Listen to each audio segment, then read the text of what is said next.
வர்ணிக்க முடியா தேவ அன்பு. அவன் எழுந்து புறப்பட்டு தகப்பனிடத்தில் வந்தான்.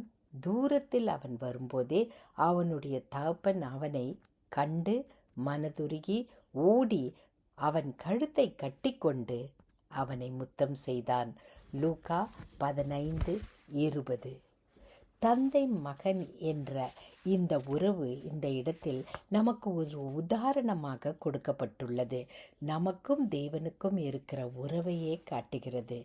மகன் வருகிறான், தந்தை செய்வதை பாருங்கள். அவர் ஓடி வருகிறார். தூரத்தில் வரும்போதே அவனை பார்த்து அவன் மீது மனதுருகி அவன் கழுத்தை கட்டிக்கொண்டு அவனை முத்தம் செய்கிறார். இங்கு பார்க்கும்போது வார்த்தைகளே இல்லை, எல்லாமே அன்பு செயலில் காணப்படுகிறது. அன்பானவர்களே, தேவனுடைய அன்பும் அப்படிப்பட்டதுதான். எனவே இன்று ஓடி சென்று தேவனிடத்தில் அவருடைய அன்பை நாம் முழுமையாக பெற்றுக்கொள்வோமாக. அன்பின் பரம தகப்பனே, அப்பா, உம்முடைய அன்பு எல்லாம் செயலில் வெளிப்படுகிறதே. அந்த அன்பை நாங்கள் பெற்றுக்கொள்ள உம்மிடத்தில் ஓடி வருகிறோம் ஆண்டவரே. இயேசு கிறிஸ்துவின் மூலமே. ஆமேன்.